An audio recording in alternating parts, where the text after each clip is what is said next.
بسم اللہ الرحمن الرحیم نحمدہ ونصلی علی رسولہ الکریم اما بعد فاعوذ باللہ من الشیطان الرجیم بسم اللہ الرحمن الرحیم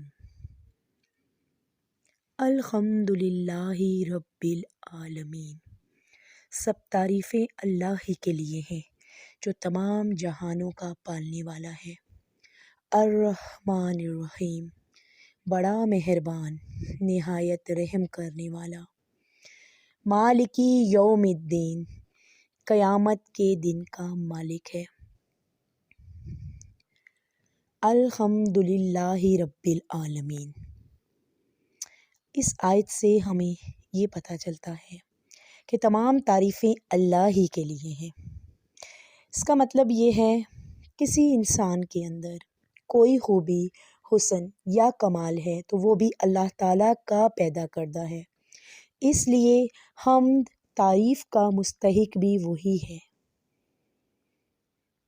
اللہ کے لیے اللہ کا نام استعمال کرنا یہ اللہ کا ذاتی نام ہے اور اس کا استعمال کرنا کسی اور کے لیے جائز نہیں۔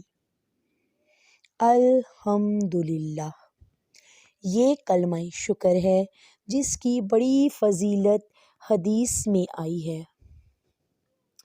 ایک حدیث میں ہے لا الہ الا اللہ، یہ افضل الذکر ہے، اور الحمدللہ ہی اس کو افضل الدعا کہا گیا ہے۔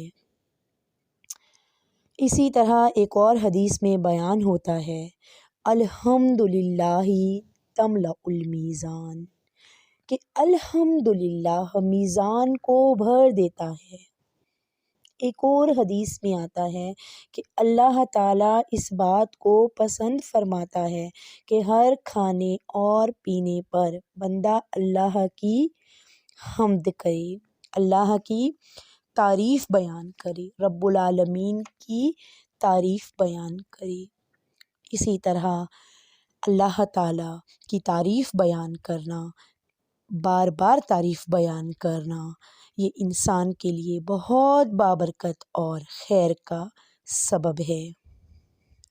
دنیا میں اس کی رحمت عام ہے جس سے بلا تخصیص کافر و مومن سب فیض یاب ہو رہے ہیں، اور آخرت میں وہ صرف رحیم ہوگا، یعنی کہ اس کا رحمت، اس کا رحیم ہونا صرف مومنین کے لیے خاص ہوگا۔ دنیا میں بھی اگرچہ مکافات عمل کا سلسلہ ایک حد تک جاری رہتا ہے، تاہم اس کا مکمل ظہور آخرت میں ہوگا، اور اللہ تعالیٰ ہر شخص کو اس کے اچھے برے اعمال کے مطابق جزا اور سزا دے گا۔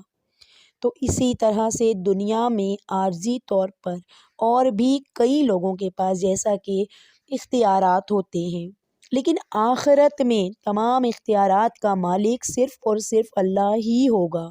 اللہ تعالیٰ اس روز خود فرمائے گا کہ آج کس کی بادشاہی ہے، اور پھر وہ خود ہی جواب دے گا واحد القہار، کہ ایک صرف اور صرف اللہ کی، صرف ایک غالب اللہ کے لیے۔ اس دن کوئی ہستی کسی کے لیے کوئی اختیار نہیں رکھے گی، سارا معاملہ اللہ کے ہاتھ میں ہوگا، اور یہ ہوگا جزا کا دن۔ ایاک نعبد و ایاک نستعین، خاص تیری ہی ہم عبادت کرتے ہیں اور خاص تجھ ہی سے مدد طلب کرتے ہیں۔ عبادت کے معنی کسی کی رضا، انتہائی عاجزی، خشوع کا اظہار کرتے ہوئے اس کی عبادت کرنا، اس کی رضا کا خیال رکھنا، یہ عبادت ہے۔ شریعت میں کمال محبت، خضوع اور خوف کے مجموعے کا نام عبادت ہے، یعنی کہ جس ذات کے ساتھ بھی محبت ہو، اس کی مافوق الاسباب طاقت کے سامنے عاجزی و بے نیازی کا اظہار کرنا، اور تمام ذرائع سے اس کی گرفت کا خوف کا بھی ہونا، یہ عبادت کے زمرے میں آتا ہے۔ ایاک نعبد، ہم تیری ہی عبادت کرتے ہیں اور تجھ ہی سے مدد مانگتے ہیں۔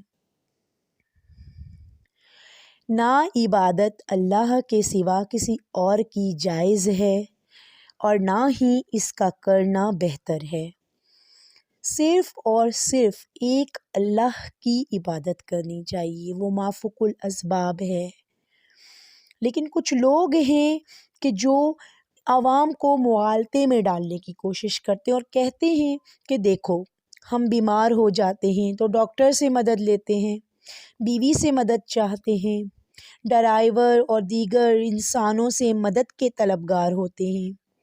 اس طرح وہ یہ باور کرواتے ہیں کہ اللہ کے سوا اوروں سے مدد مانگنا بھی جائز ہے، حالانکہ اسباب کے ماتحت ایک دوسرے سے مدد چاہنا اور مدد کرنا یہ شرک نہیں ہے، یہ تو اللہ تعالیٰ کا بنایا ہوا ایک نظام ہے جس میں سارے کام ظاہری اسباب کے مطابق ہی ہوتے ہیں، حتیٰ کہ انبیاء بھی انسانوں کی مدد حاصل کرتے ہیں۔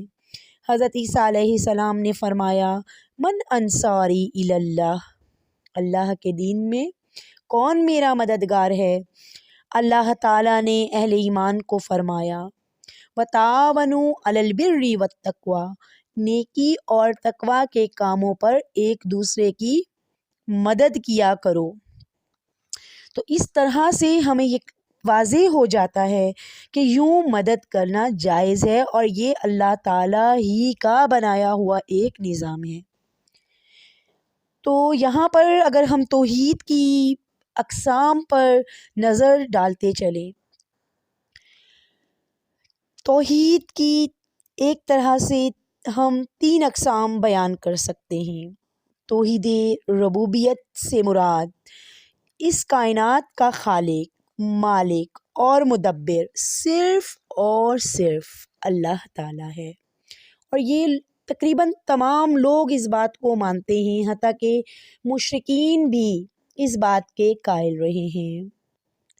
مثلاً فرمایا گیا کہ اے پیغمبر ان سے پوچھئے کہ تم کو آسمان و زمین میں رزق کون دیتا ہے، یا تمہارے کانوں اور آنکھوں کا مالک کون ہے، اور بے جان سے جاندار اور جاندار سے بے جان کو کون پیدا کرتا ہے، اور دنیا کے کاموں کا انتظام کون کرتا ہے؟ جھٹ کہہ دیں گے کہ اللہ، یعنی یہ سب کام کرنے والا اللہ ہے۔ وقال اللہ تبارک و تعالی، کہ اگر آپ صلی اللہ علیہ وآلہ وسلم ان سے پوچھیں کہ آسمان اور زمین کا خالق کون ہے تو یقیناً یہی کہیں گے کہ اللہ تعالیٰ۔ اسی طرح ایک اور مقام پر فرمایا کہ اگر آپ صلی اللہ علیہ وآلہ وسلم ان سے پوچھیں کہ زمین اور زمین میں جو کچھ ہے یہ سب کس کا مال ہے، 7 آسمان اور عرش زمیں کا مالک کون ہے، ہر چیز کی بادشاہی کس کے ہاتھ میں ہے، اور وہ جو سب کو پناہ دیتا ہے اس کے مقابل کوئی پناہ دینے والا نہیں، تو ان سب کے جواب میں وہ یہی کہیں گے کہ اللہ تعالیٰ، یعنی یہ سارے کام اللہ ہی کے ہیں۔ توحید الوہیت کا مطلب عبادت کی تمام اقسام کا مستحق صرف اور صرف اللہ تعالیٰ ہے، اور عبادت ہر وہ کام ہے جو کسی مخصوص ہستی کی رضا کے لیے یا اس کی ناراضگی کے خوف سے بچنے کے لیے کیا جائے۔ تو اس لیے نماز، روزہ، حج اور زکوٰۃ یہ صرف عبادات نہیں ہیں، بلکہ کسی مخصوص ہستی سے دعا و التجا کرنا، اس کے نام کی نذر و نیاز دینا، اس کے سامنے عاجزی کا اظہار کرنا، اس کے سامنے دستے بستہ کھڑا ہونا، اس کا طواف کرنا، اس سے طمع اور خوف رکھنا، یہ سب عبادات ہیں۔ توحید الوہیت یہ ہے کہ یہ تمام کام صرف اور صرف اللہ ہی کے لیے کیے جائیں۔ قبر پرستی کے مرض میں مبتلا ہونا یا اس قسم کے کسی بھی اور شرک میں مبتلا ہونا، یہ سب غلط ہے۔ توحید صفات، اللہ تعالیٰ کی جو صفات قرآن پاک میں بیان ہوئی ہیں ان کو کسی تعویل اور تحریف کے بغیر تسلیم کرنا، اور وہ صفات اس انداز میں کسی اور کے لیے نہ مانی جائیں، مثلاً جس طرح اس کی صفت علم الغیب، یا دور اور نزدیک سے ہر ایک کی فریاد سننے پر وہ قادر ہے، یا کائنات میں ہر طرح کا تصرف کرنے کا اختیار صرف اور صرف اللہ تعالیٰ ہی کو حاصل ہے، تو یہ تمام صفات صرف اللہ تعالیٰ کے لیے ہی ماننا توحید کے درجات میں آتا ہے۔ اہدنا الصراط المستقیم، دکھا ہمیں سیدھا راستہ۔ ہدایت، ہدایت کے کئی مفہوم ہیں۔ راستے کی طرف رہنمائی کرنا، راستے پر چلا دینا، منزل مقصود پر پہنچا دینا، یہ تمام معنی ہدایت کے معنی ہیں، یعنی ہماری صراط مستقیم کی طرف رہنمائی فرمانا، اس پر چلنے کی توفیق اور استقامت نصیب فرمانا، کہ تاکہ ہم اللہ کی رضا حاصل کر سکیں، ہم اپنی منزل مقصود پا سکیں۔ یہ صراط مستقیم، یاد رکھیے گا کہ یہ صراط مستقیم محض عقل اور ذہانت سے حاصل نہیں ہو سکتی۔ یہ صراط مستقیم وہی اسلام ہے جسے نبی صلی اللہ علیہ وآلہ وسلم نے دنیا کے سامنے پیش فرمایا، جو قرآن و حدیث میں محفوظ ہے۔ صراط مستقیم کی اگر میں مزید وضاحت کروں کہ یہ سیدھا راستہ وہ ہے جس پر وہ لوگ چلے جن پر تیرا انعام ہوا، جیسے کہ اللہ تعالیٰ بیان فرماتے ہیں صراط الذین انعمت علیہم غیر المغضوب علیہم ولا الضالین، راستہ ان لوگوں کا انعام ہوا ان پر، علاوہ ان کے جن پر تو غصہ ہوا، اور نہ گمراہوں کے، یعنی کہ وہ راستہ جن پر وہ لوگ چلے جن پر تیرا انعام ہوا، جن کو تو نے انعامات سے نوازا،